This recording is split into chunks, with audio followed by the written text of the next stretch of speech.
1. Does Governor Phil Murphy have an illegal immigrant in the attic? Congresswoman Jasmine Crockett gets tired of your white tears and says, guess what? There's a white supremacist in the Oval Office. Plus, Roger Goodell says they're going to keep DEI in the NFL. Quick takes on the Will Cain Show. 2, Missouri Attorney General Andrew Bailey joins us to talk about suing China over COVID-19. 3, I make a re-entrance into the world of sports. And of course, I'm welcomed with open arms. Let's review the comments and the sports bro. What's left of the sports bro in America?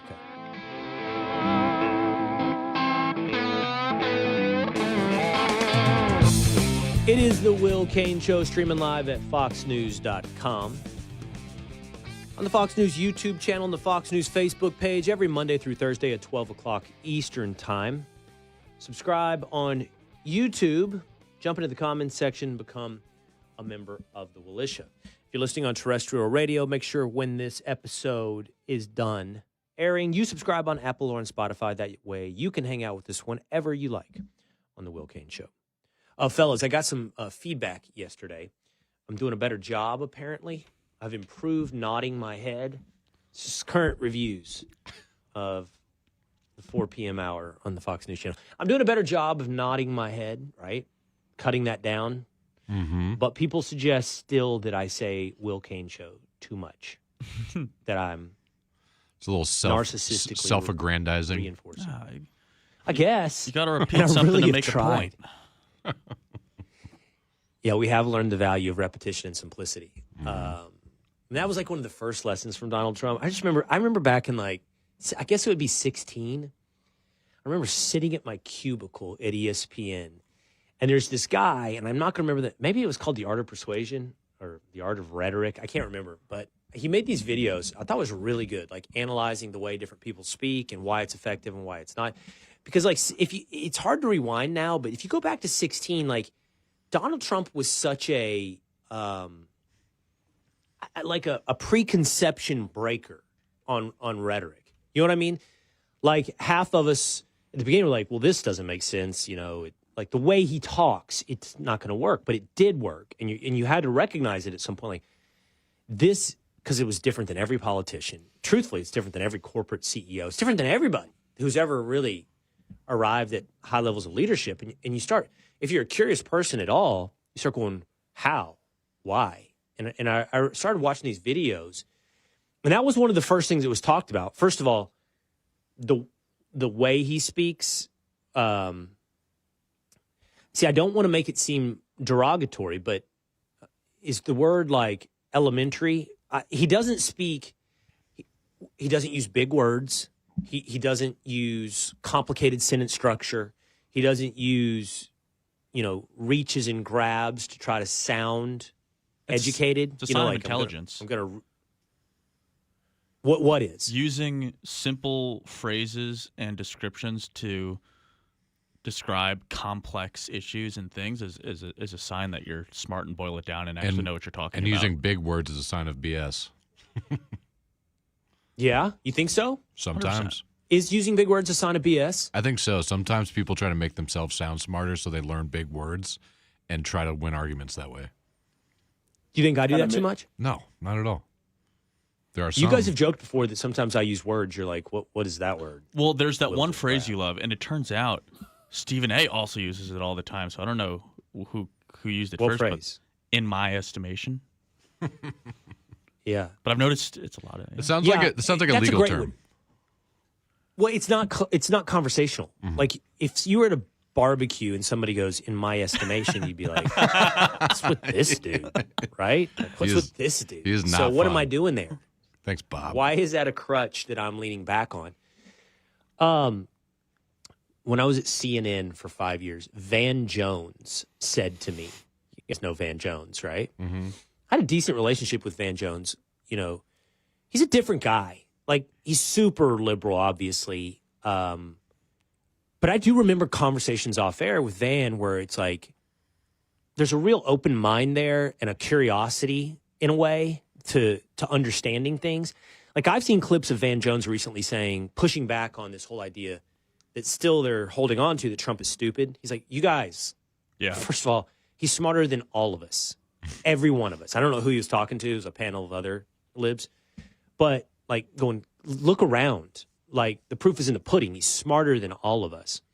My point is, Van Jones is like, maybe he's like Stephen A. in that way. Like, sometimes you're like, this guy's insane and doesn't get it. And other times you're like, oh, this guy's curious and actually gets it. But he said to me that his dad had said, your job, or like a good person doing this or smart person doing this, is not to make the simple complicated, but to make the complicated simple, right? And that's what Trump is doing when he talks that way.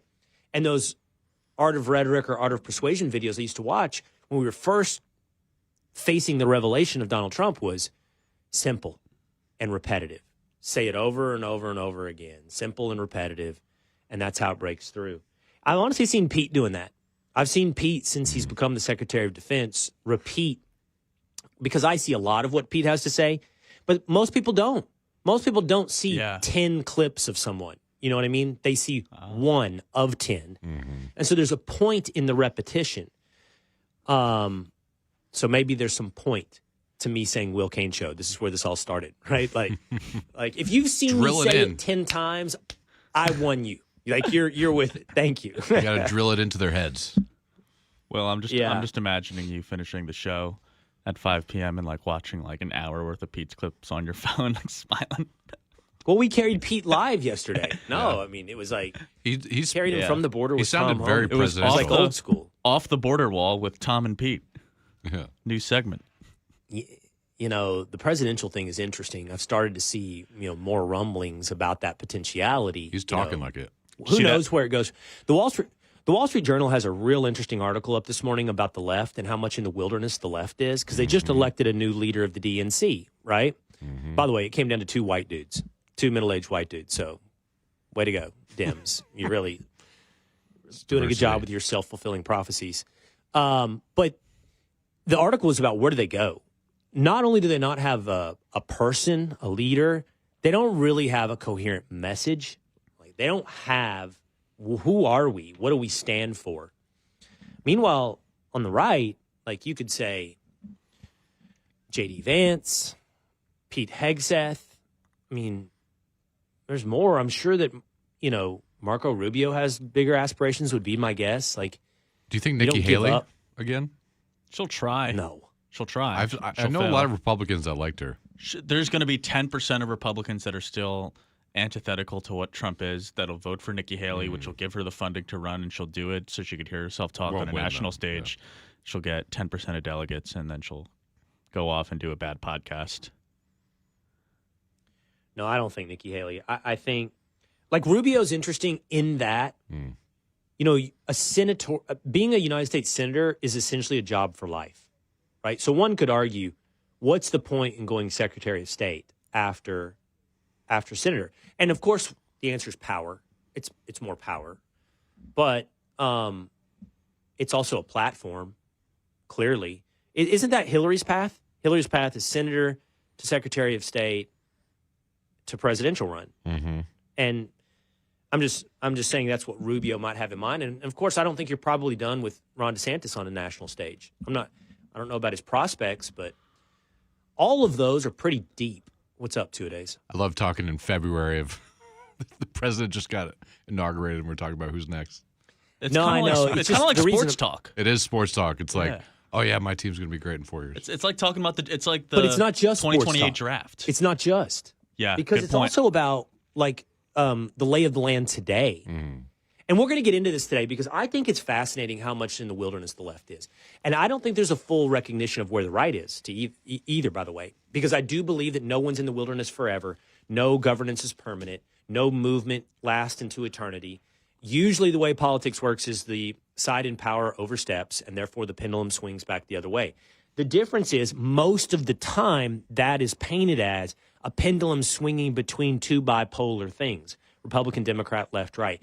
And I truly do believe this is a unique moment that doesn't represent that left-right dynamic. It doesn't. Today, right now, and we're going to get into this in just a moment. RFK is advancing to a vote on the Senate floor for confirmation. Tulsi Gabbard will find out today on her confirmation hearings in her committee. These are two Democrats. I mean, for RFK, what is that? Like a year ago? A year ago, he was running for president as a Democrat. So don't like this.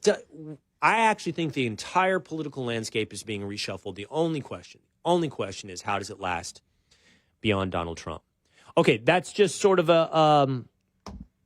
that's just sort of spitballing here off the top with Will. But we've got Missouri Attorney General Andrew Bailey joining us today. And then you want to stick around, I believe, tinfoil, is it going to be tomorrow? We have former Congressman Ron Paul here for a long extended interview on the Will Cain Show. So that'll be tomorrow's episode. We got a lot in the works right now. We got a big episode today. I already seen the rundown for 4 p.m. on the Fox News channel. So let's not waste any more time. Let's get into it with story number one. Story number one today, we are going with quick takes. We're going to hit a lot of things before we get into some deeper dives into China and COVID-19 with Missouri Attorney General Andrew Bailey. And as we always do, in order to hit our quick takes, we're going to turn it over to the most electric man outside of Bobby Marks on ESPN, the second most electric man in broadcasting, Don Tinfoil Pat. Take it away. That's right, Will. RFK Jr. out of the committee. He is going to the full Senate vote. He won. The vote was by party lines, 14-13 by the Senate Finance Committee, and he picked up Senator Cassidy. Dan, play the clip. Mr. Grassley. Aye. Mr. Grassley, aye. Mr. Cornyn. Aye. Mr. Cornyn, aye. Mr. Thune. Aye. Mr. Thune, aye. Mr. Scott. Aye. Mr. Scott, aye. Mr. Cassidy. Aye. Mr. Cassidy, aye. Mr. Langford. Aye. Mr. Langford, aye. Mr. Daines. Aye. Mr. Daines, aye. Mr. Young. Aye. Mr. Young, aye. Mr. Barrasso. Aye. Mr. Barrasso, aye. Mr. Johnson. Aye. Mr. Johnson, aye. Mr. Tillis. Aye. Mr. Tillis, aye. Mrs. Blackburn. Mrs. Blackburn, aye. Mr. Marshall. Aye. Mr. Marshall, aye. Mr. Wyden. No. Mr. Wyden, no. Ms. Cantwell. No. Ms. Cantwell, no. Mr. Bennett. Mr. Bennett, no. Mr. Warner. Mr. Warner, no. Mr. Whitehouse. Mr. Whitehouse, no. Ms. Hassan. Ms. Hassan, no. Ms. Cortez Masto. Ms. Cortez Masto, no. Ms. Warren. No. Ms. Warren, no. Mr. Sanders. No. Mr. Sanders, no. Ms. Smith. No.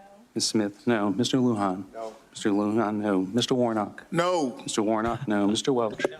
Mr. Welch, no. Mr. Chairman. Chairman votes aye. Mr. Chairman, the final tally is 14 ayes, 13 nays. Are you surprised, wow, Will? that was Are you surprised fascinating by this vote? to watch. Yeah. There's a lot to read into surprised. Well, yeah, let's read into a couple really quickly. So I'll tell you who I think this is a moment of exposure for. Bernie Sanders, first of all. I think it really puts Bernie Sanders in a position of, honestly, like exposing himself as a fraud. I really do. Like, Bernie Sanders has been this populist revolutionary, or at least that's what he's painted himself as, and much of his audience has believed him to be. This isn't Bernie Sanders being asked to affirm Pete Hegseth as Secretary of Defense. This is Bernie Sanders having a chance to put RFK as head of HHS. And Bernie wants to be a man of the people. Bernie wants to be skeptical of big corporations. I would presume big pharma, you know. And here's Bernie. He's just, all he is. I used to joke this with Hegseth, you know. We want to do this story. We want to do that story. We're pushing back on the man. I was like, dude, all we are, we're the sheeps that bleat. We're still sheeps being led to the slaughter. We just bleat on our way to the slaughter, you know. I think I've been proven wrong about that. But that's what Bernie is. Bernie's one of the team. He can bleat all he wants about he believes in this principle or that principle. He's just a team guy. That's all he is. And he's not a particularly good team guy in that respect, and he's been burned by the team. But in the end, he's just a Democrat. Nothing more, nothing less. The other one is Sheldon Whitehouse on the left, because have you guys read the stories? Like, didn't Whitehouse, what was he roommates with RFK? Or like his relative was roommates with RFK? Like this whole grandstanding that Whitehouse had done during the committee hearings, like pretending like he didn't know RFK and all these revelations that he thinks are controversial about RFK, He's been buddies with them his whole life. Like, they are buddy. They have been together for like 30 years ideologically and on every issue. And here's White House voting against him. So I know you're looking that up 2 days. It says RFK shamed by law school pal at Senate hearing. Yeah. Law school pal, Sheldon Whitehouse. Okay, so that's the left, the Democratic. Here's what's interesting about the votes you heard on the right. So here's the ones that you wondered about. Okay, we'll start with Tillis and Todd Young. Tom Tillis of North Carolina, Todd Young of Indiana. Young was called out by Elon Musk, if y'all remember that, because he asked tough questions of RFK. And then Elon Musk goes to X and says, like, I think he called him, I don't know if he called him deep state or establishment or whatever he called him. Pence lackey. Yeah. And so then apparently they hopped on the phone together and Elon got back on X and apologized. Don't see that often from Elon, right? He apologized and said, I was wrong about Young. We're presuming that conversation was something like, hey, man, I just asked tough questions, but it's not like I'm against this. Here's Todd Young looked really defeated. You can So tell it's kind of his you, body right? language in there. He's like, Yeah. what's huge? Tinfoil. No, I said it's kind of like you know, right? People go, why is he talking about? It's like, you know, we're asking the tough questions. Right. Like, yeah. I do think we're a little bit too far into the age of if you're not waving pom-poms, you're against somebody. Yeah, You know? it's true. So true. So the other one is Tom Tillis because I think he's been a big recipient of big pharma money, but there he is on the team for RFK. And then who was the other ones I wanted to point out among Republicans? The ones that were important and maybe a little bit of surprise. There's one more, but the biggest one I wanted to get to was Bill Cassidy. Bill Cassidy is I know it was James Langford, who was right after Cassidy. James Langford of Oklahoma, because he's very, very pro-life, and there's questions, obviously, about RFK and his history when it comes to life. Now, you could argue, what's that going to impact him at HHS? What, you know, he's clearly stated his goals and what he wants to do. And maybe that's why, in the end, he got the yes or the I from James Langford. But Cassidy was the key. Cassidy was the doctor.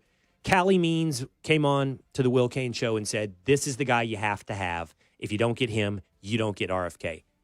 RFK reportedly spent the weekend talking to Cassidy on a whole host of issues, and there you have it. Now, that doesn't mean necessarily that he's going to fly through the Senate. Hegseth got the vote, right? And then it came down to 50-50.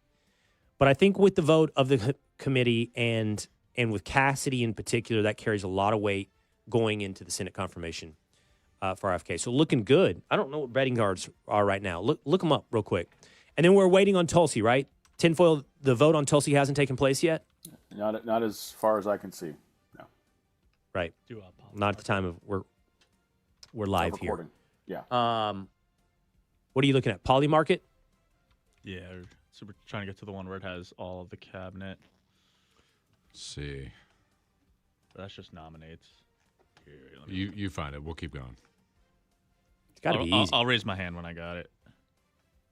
All right. I'm going to bet. I'm going to do over-unders. Over-under on RFK now coming out of committee hearing is going to be 90%. That's the over-under. I bet Tulsi, right around it. Tulsi, hold on. No committee hearing yet for Tulsi. I'm going to put the over-under at... I'm going to put her at 60 right now. I think it's gone up. It was in the 50s. I'm going to put her at 60. You got it, James? Not yet. Working on it. I could do this faster than all you guys while I'm talking. Efforting. I don't understand what's going on. It's quick. It's quick takes. Yeah. I have like a 4-year-old All right, go ahead. phone. Go ahead, Patrick. Take it away, All right, Patrick. you're ready for the next one. This is a good one, Will. Is New Jersey Governor Phil Murphy hiding an illegal immigrant in his house? He claims there's a clip of him, and it implies that he is. And here's the clip. Play it, Dan. Talking about, I don't want to get into too much detail, but there's someone in our broader universe whose immigration status is not yet at the point that they are trying to get it to.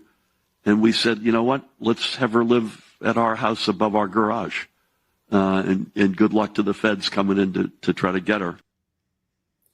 Now, new update here, Will.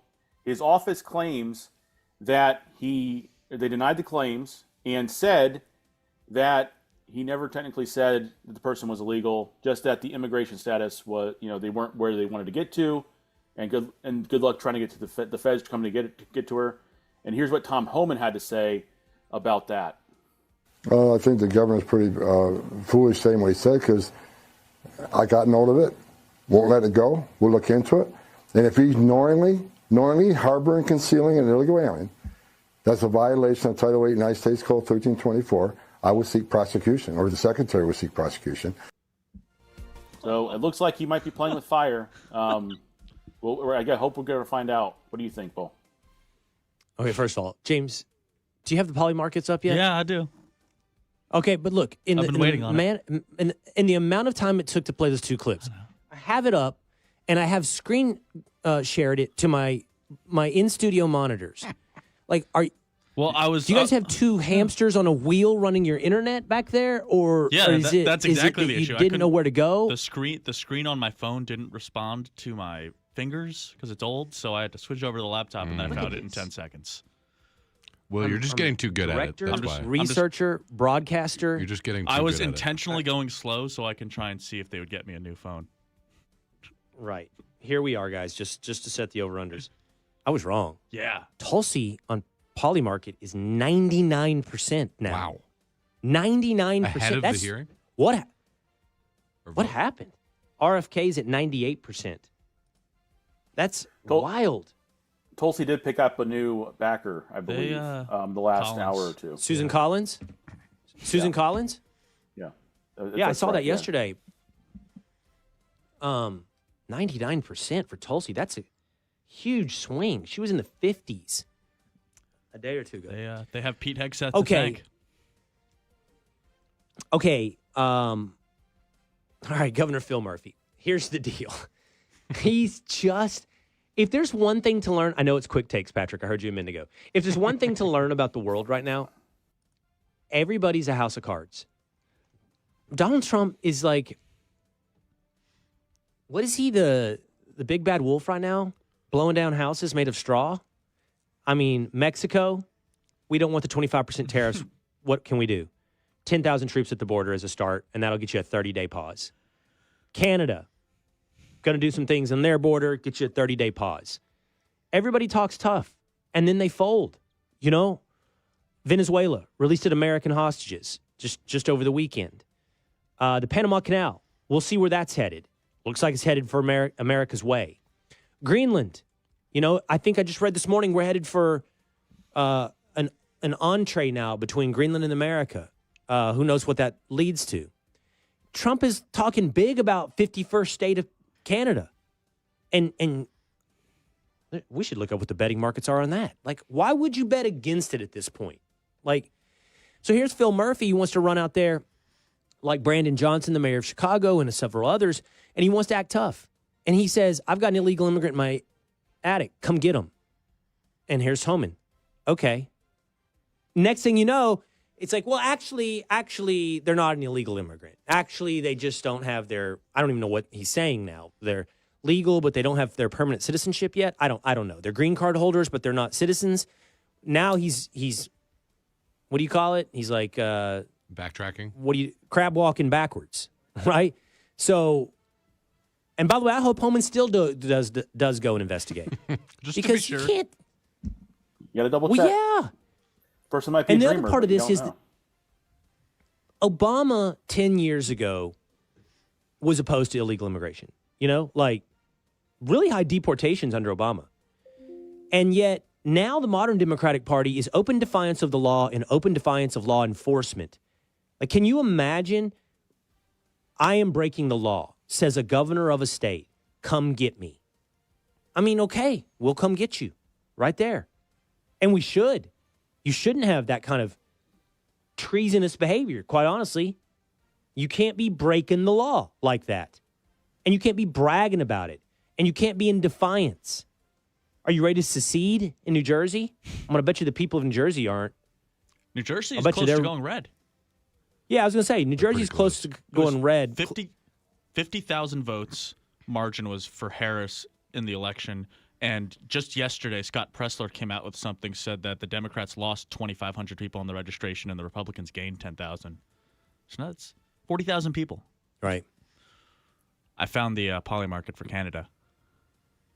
What is it? The caveat is, will Canada join the U.S. as the 51st state before July? And it's hovering between 2% and 4% the last month. That's a really tight timeline they put us on. Right? By July. Give us 51st state. Give us 4 years. Maybe it's like 30, 40 cents. And not. I don't think anybody says they have to be a state. What about just like a territory, like Puerto Rico? That'd be no votes. Well, 50,000 people in Canada. That's a tiny state. I don't know if we're ready for a 50,000 person with 2 senators. I don't think anybody's thinking state.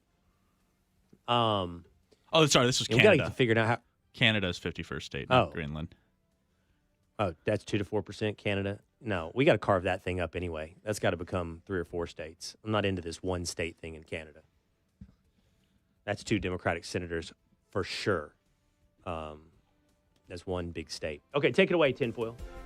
All right, Will, we got another great story. These are just great stories all around. Congresswoman Jasmine Crockett is having a melt. I don't know. I probably said it wrong. Did I say it wrong? Yes. Dadgummit. Jasmine Crockett is having a meltdown over the new administration. Here's the first clip of what she had to say on CNN. This is very simple. We right now have a white supremacist that is sitting in the White House. He is backed up by other white supremacists. And if you really want to know who the criminals are in this country, you can Google it. You don't have to trust me. But the people that commit 80% of the most violent crimes in this country are white supremacists. Yet for whatever reason, they sit and they serve at the pleasure of the president. They are the ones that were there on January 6th, tearing our democracy down physically. And now we have them tearing us down right here from within. Hold on. So the banner at the bottom of that CNN story says Trump appointee, and then it's a quote, competent white men must be in charge, right? I have not heard of this story. Can one of you look it up really quickly? What is that quote? Who is the Trump appointee? So they have an entire segment, and we're going to get to the actual segment in a second, but they have an entire segment dedicated to this one quote, right? I want to know where that quote came from. I want to know what that's about. Was from a speechwriter who got appointed to a mid-level State Department role as the Undersecretary for Public Diplomacy and Public Affairs, and he was fired from CNN for... CNN? Yeah, he used to work at CNN. He wrote an article or something that was and now he's working. And now he's working at those mid-level jobs you just described, or whatever. Yeah, he just got appointed to it. And he said that, and so there's a name, so it's not anonymous. What's the name? And he said this when and where about competent white men. Darren Beattie, who was fired in 2018. Oh, it's Darren Beattie? He spoke at a. Okay, so this is ridiculous. He was speaking at a Turning Point USA conference, and here's how the article describes it. A conference attended by white nationalists. Right. Okay, that's their characterization. Right. God. Darren Beattie does Revolver News. He's not working in the administration right now. He did before. He just got appointed recently. Oh, he did? Really? Yep. All right, let's get, I don't know. I got to read in on this quote and all that. There's another clip. Jasmine Crockett. Sorry? There's another great clip. Okay, well, hold on. So they're running with... Okay, we're doing 2016 again is my observation at this point. We're doing white supremacy. Triple down. Everybody's a Nazi. What else we got? One more clip. Play it. I am tired of the white tears. Listen, if you are competent, you are not concerned. When I walk into Congress every single day, you know why I don't feel a way and why you can't make me doubt who I am is because I know that I had to work 10 times as hard as they did just to get into the seat. When you look and you compare me to Marjorie Taylor Greene or me to Lauren Boebert, there is no comparison. And that is the life that we have always lived. So the only people that are crying are the mediocre white boys that have been beaten out by people that historically have had to work so much harder. This is why they don't want us to have education. All right. There's so much there. A lot. I am ready to put her up against Marjorie Taylor Greene and Lauren Boebert in any debate with a neutral judge.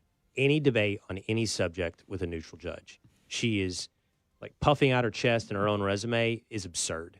Like, this is like AOC saying that Elon Musk is one of the dumbest billionaires she's ever come across. That's what she said, right? Anytime, any place. Like, let's get it on the game field. Let's do it. Second, the cliche about had to work 10 times as hard to get to your seat, what is the evidence of that? What evidence is there about the effort you had to put in versus someone else had to put in to get where they are? I don't, that is a thing that is, I just hear that cliche over and over and over again with no evidence. The only evidence they offer is that what they had to overcome is being black. That's what she's suggesting, and when most people run that out, that's what they say. Finally, the thing that really jumps out to me is just the open, blatant racism. I don't care about something about white tears and mediocre white men. And here's why I want to point that out, because she's not the only one that does these cliches either. Those are everywhere, right? Those cliches, those statements are everywhere. Just play the game. Replace white with any other color and any other race. And ask yourself, could you be on national TV saying those things? Could you be on TV lumping an entire group together of mediocre blank guys, right? Put whatever you want in there, right? Whatever you want. And you know the answer. If you said, I don't care about black tears, whatever, that statement by itself, right? There's a radio station in Dallas that every time they say something like that, they make a funny voice so that if you get clipped, you know, it never sounds like you're actually, if you get cut out of context, it never makes it sound like you actually were saying it. So there's a little phrase, you know, I should have done it in a funny voice. But, I mean, the point is I would never say that, and you can't say that, and you shouldn't be able to say that, and you shouldn't be able to say it in reverse about mediocre white men or white tears. It's open racism that's been embraced by far too many on the left, and I think it's over also. Just going to say this really quickly. We're going to get into this. You live in 2016. Your time is past. You're a one-hit wonder whose song is looked back on like the Macarena. And the Macarena probably has more of a lifespan than what you stood for. It's over for you. That's what I'm going to talk about, because I did a sports podcast yesterday, and the sports world's not real happy to see me back. But at least a segment of it would seem. And I just got to tell you something. This ain't your cafeteria. You know? This isn't your school. Sports, the mainstream of American culture, it's time for you to go back to the corner, dork, because you're not in charge. Take your tray and head out to the courtyard. You're not bullying anybody around here anymore, acting like you're the ones that are cool and control it. America's healing. We're getting back, baby.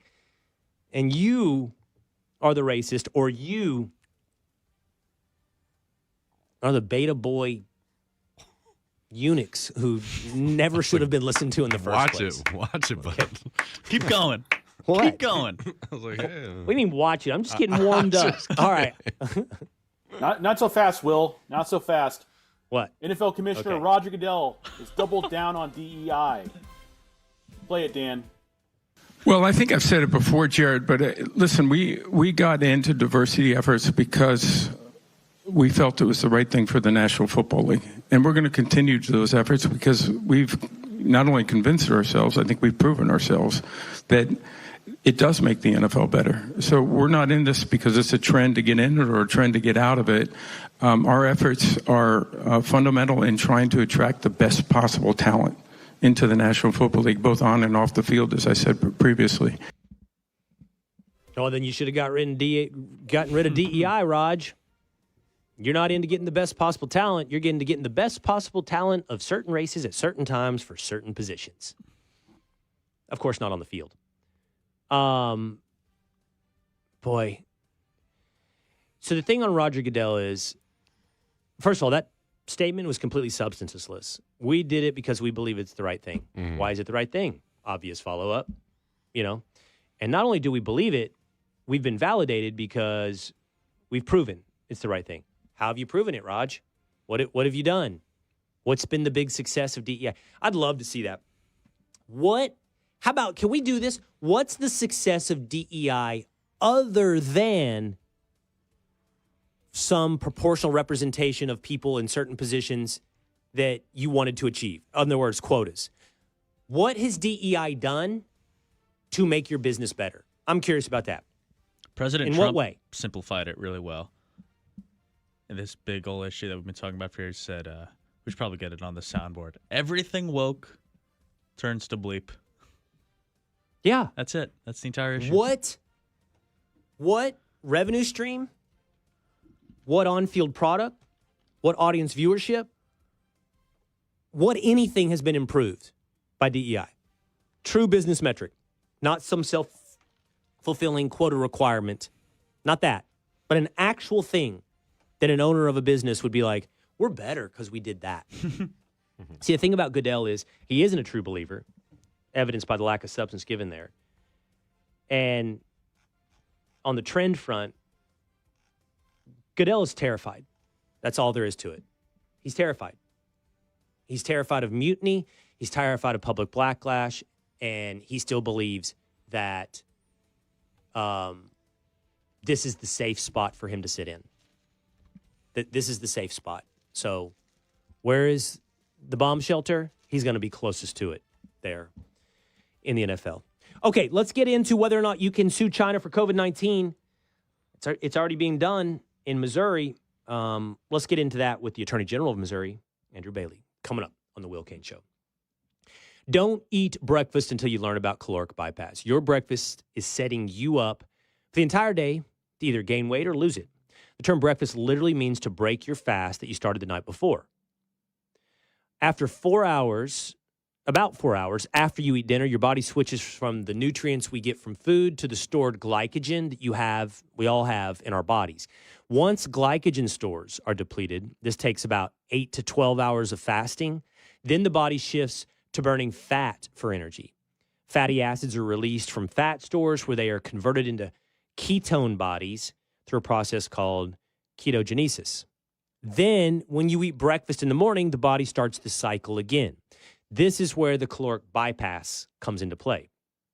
Dr. Gundry, a heart surgeon in California, learned that if you break your nightly fast with something called MCTs, or medium chain triglycerides, you can actually keep burning fat throughout the day and use it for energy. But there are specific types of foods that contain these MCTs. And using this for breakfast as a breakthrough, he was able to lose 70 pounds just through diet. And he did this while he's in his 60s. You can find out all about it and his exact method by going to thehealthyfat.com/will. That's thehealthyfat.com/WILL. Or click on the link in the description box below. It's important to remember that everyone's body processes fat differently, and it all depends on your unique metabolic type, which is why in the video he released for my special viewers, he talks all about it. It really is quite fascinating. It might change the way you think about health.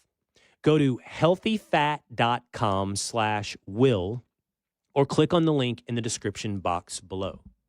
I'm fascinated by that. I'm going to be going to the healthyfat.com/WILL. Missouri Attorney General Andrew Bailey, next on the Will Cain Show. State of Missouri leading the charge on accountability when it comes to China and COVID-19. It's the Will Cain Show, streaming live at foxnews.com. On the Fox News YouTube channel, on the Fox News Facebook page, always on demand by subscribing at Apple, Spotify, or here on YouTube. Joining us now is the Attorney General of the state of Missouri, Andrew Bailey. Nice to see you, Mr. Attorney General. Hey, thanks for having me on. You bet. Let's talk about this lawsuit you've got going. So you were just affirmed in the 8th Circuit. And I hope you'll forgive me for a minute, Mr. Attorney General. By the way, that's a mouthful. I don't want to call you Andrew. That doesn't give you the proper due respect. Andrew's fine. Mr. Attorney General is so much. It's too many words. At the 8th Circuit, I'm curious, and please forgive me for not reading in. I'm curious what your issue was. Was it one of, because there's two things that are fascinating to me. Standing. Do you have standing to sue a foreign government over something that clearly had material injury to the citizens of Missouri? I don't know if that's what was at issue, But the second is also remedy, which the court I don't think would kick you out on remedy. But how do you enforce? I think you're suing for $25 billion. Is that right? Yeah, is that what billion the with number B. is? Yeah, $25 billion. How do you enforce remedy against a foreign power? Well, they're great questions. Luckily, the people's elected representatives in Congress thought about them and codified a method by which a state could redress grievances and seek damages against a foreign entity. It's called the Foreign Sovereign Immunities Act. It was passed into law, signed into statute by President at the time, Gerald Ford, in 1976.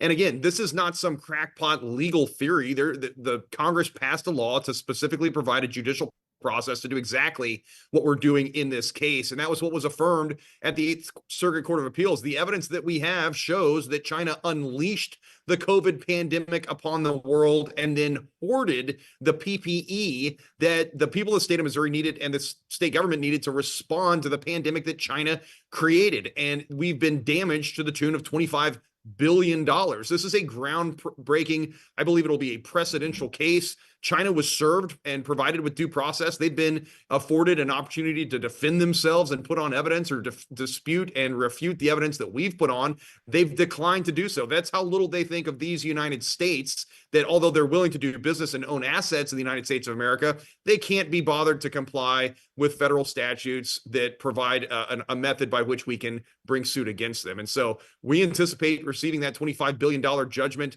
from the court within the next couple of weeks. And we'll start identifying assets to seize, to be sold, to execute that judgment. Okay, I have so many little questions. How do you serve China? You said they were served. Like, how do you do that? How does the state of Missouri serve China? Yeah, it's not easy. But luckily, there's a procedure set forth in the Foreign Sovereign Immunities Act that describes proper service and how to effectuate that service. And look, China's got embassies and ambassadors and consular offices in the United States of America that are appropriate, representatives of the Chinese Communist government. Right. Okay. Second, they've not participated at all at any level. No replies, nothing. No filings, nothing. Didn't show up to court when they were served and the case was initially filed. Did not show up when initially the trial court dismissed the case, and we had to appeal that decision, as you pointed out, to the Eighth Circuit Court of Appeals. Didn't show up to argument at the Eighth Circuit Court of Appeals. Didn't file any briefs, and then we got remanded once the Eighth Circuit Court of Appeals overturned the trial court's dismissal and reinstated the case. We were remanded back to the trial court in the Eastern District of Missouri, and a trial date was scheduled. And the conferences were scheduled with the court to discuss what the trial was going to look like. And China was, again, afforded ample opportunity to participate in the proceedings and defend themselves. I think their unwillingness to participate really speaks to the consciousness of guilt and culpability. And I think that has been emphasized recently by President Trump's declassification of the CIA memo, which explains exactly what we all knew all along, is that COVID was created in a lab, and the lab leak is what caused China to inflict that pandemic on the rest of the world. And Missourians are still demanding justice, right, and that's what we intend to provide through this lawsuit. Where are you right now? You're back at the trial court level, or have you already secured a judgment at the trial court level? We are at the trial court level. We just had trial last week. We put on the evidence and have submitted a proposed judgment. The trial court asked for additional briefing on one minor point regarding the procedural posture of the parties. We're going to provide that supplemental briefing, hopefully within the next week or two. And then we anticipate that the court will sign our judgment. We answered the court's questions. We were able to provide information and, again, put on evidence that China inflicted this pandemic on the rest of the world and then hoarded the PPE we needed to respond to it. And again, I think this is a blueprint for other states. You know, we're engaged in a potential trade war with China right now as President Trump comes back into office and reasserts American interests across the globe. And China is not taking this issue seriously, as evidenced by their unwillingness to participate. Have you ever in your career had any trial where the other party just simply did not show? I'm sure you've had some type of criminal defendant who ghosted the trial, but there was something. I mean, how do you even put on a case? You know, I mean, and by the way, how long did it take you to put on your case? Yeah, I mean, it was a solid day of evidence. But again, we had laid a lot of groundwork because a lot of what we were talking about and the evidence we were pointing to had already been adduced through pleadings that we had filed previously or through the appellate process. But yeah, I mean, look, it is rare that the other party just refuses to even participate in the process. And China has to know that they are subject to the laws of the United States of America if they're doing business in the United States of America and owning assets in the United States of America. So it's really disrespectful of our legal system for them to just ignore this altogether. And that's why we're not going to be shy about executing the judgment, identifying Chinese-owned assets in the state of Missouri or elsewhere, and then working with any willing participant outside the state of Missouri to help us execute that judgment, seize those assets, sell them, and recoup that $25 billion that the Chinese Communist government owes to the people of the state of Missouri for the injustices of COVID-19. I want to get back to the judgment in a second because that's another source of curiosity for me. So in your case, I'm just curious, is the allegation one of negligence? Is it a negligence-based case in developing the COVID-19 virus and letting it spill onto the world? Or is it a fraud-based case? Like you did this. I mean, fraud, I presume, carries some greater level of intentionality, right? So I'm curious the argument being made. Yeah, and I think both theories are applicable and relevant to the analysis. At the end of the day, I believe their culpability goes beyond the level of negligence, but negligence is one of the standards that can be used under the Foreign Sovereign Immunities Act to establish damages, and certainly that's a theory that we've put forth at court. Now, again, it is negligent in the sense that they negligently inflicted COVID-19 upon the world and then intentionally hoarded the PPE. So that's where your intentionality comes in. But I think, again, if you look at the declassification of that CIA memo that points to the lab leak theory, and then the lies that China has told for the 5 years after that, at the end of the day, those lies begin to look more like fraud, and you get to that higher level of culpability. So let's go to the judgment now. $25 billion.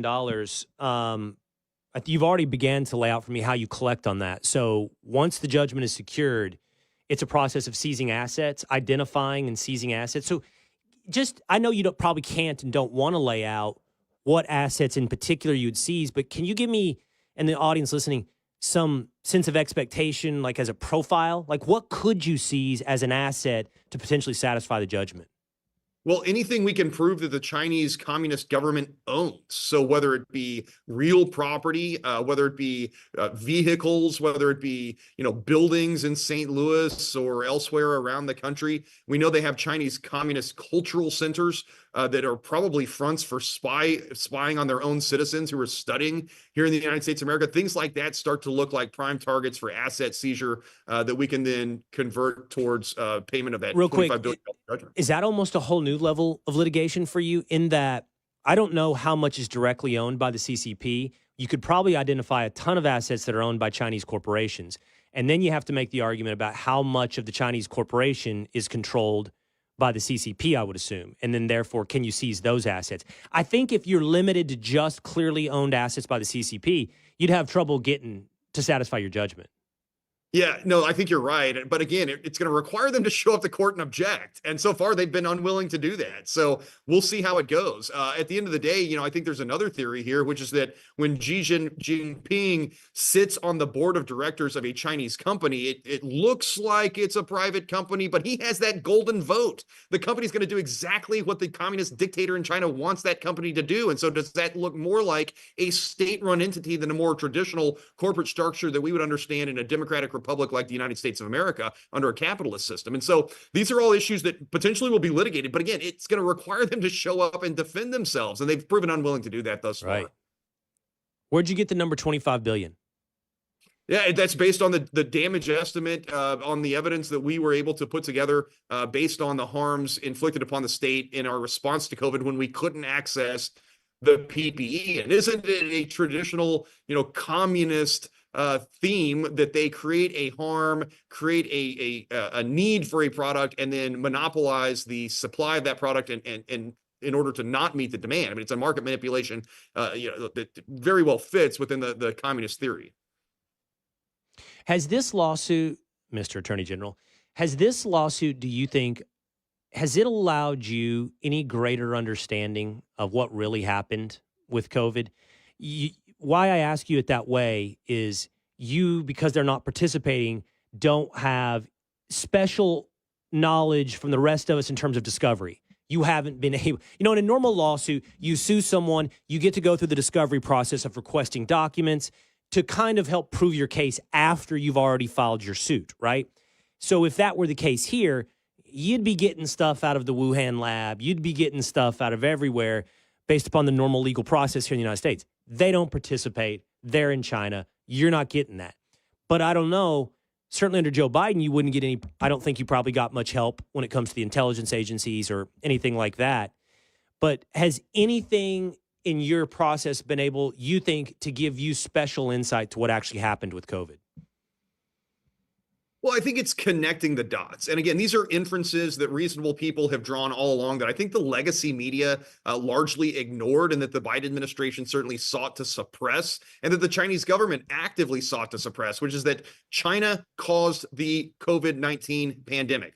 That pandemic then harmed Americans and harmed Missourians and did health-wise and economic damage to the people of the state of Missouri. And it was an injustice inflicted upon us by a foreign entity. And that they then hoarded the PPE we needed to respond to that pandemic. So while China will, issue press releases or from the pulpit preach about how helpful they were in responding to the pandemic, the evidence points to the opposite. And again, we all knew that, right. But connecting those dots and then getting the imprimatur of a judicial process and a judgment that explicitly seals the deal and connects those dots for the people of the state of Missouri once and for all to say, China did this, they harmed you, they owe you money. There's a system in place to not only redress that grievance, but collect that money. And now we have that imprimatur of law on that judgment, or will have the imprimatur of law on that judgment. I think it's significant. Is that how you say it? I've always said imprimatur. Is it imprimatur? I never mispronounced it. I apologize. I don't know. No, I'm not making fun of you. I'm literally questioning. I don't know which is the right way to say it. I have no idea. We have a running debate in my office over of that very pronunciation, and I consistently get it wrong. So I will concede to your vastly severe pronunciation. Imprimatur is, I believe, the correct pronunciation. In Missouri, do you say voir dire or vaut dire? Yeah. I say jury selection to avoid the problem, but there are two jurisdictions in Missouri: those that say voir dire and those that say voir dire, and most of them say voir dire. Okay. All right. Fun conversation. Really fascinating. Missouri Attorney General Andrew Bailey, thanks for jumping on the Will Cain Show. Thanks, sir. Appreciate you. You bet. That's jury selection, voir dire, which is a French word. But in the South, they say voir dire. And in Texas, a lot of times you say vaut dire. But it's that's the way it happens in the South. Okay, that was a fascinating conversation. Let me take a quick break. Come right back. I want to talk about the world of sports before we wrap up. That's coming up on the Will Cain Show.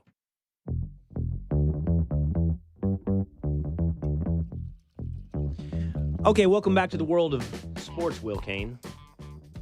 My wife even says you got to stop talking about yourself in third person. I don't think I do.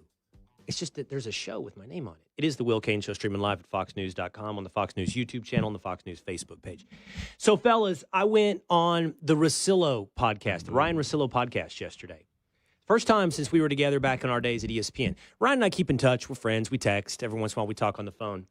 And because the Dallas Mavs traded Luka, he thought I'd be a good guest. By the way, his producer was my producer at ESPN. Great dude, Cerruti.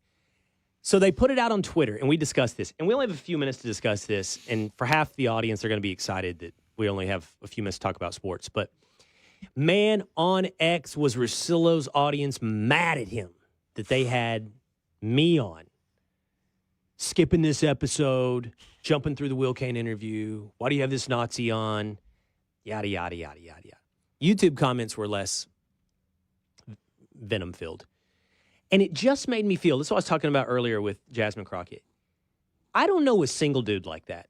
In my world, which is a big sports world, I don't have a single dude that's that liberal that he could never hear from someone who has a disagreement on, even when they're talking about something that has nothing to do with his disagreements. You know what I'm saying? Like, it's just about sports.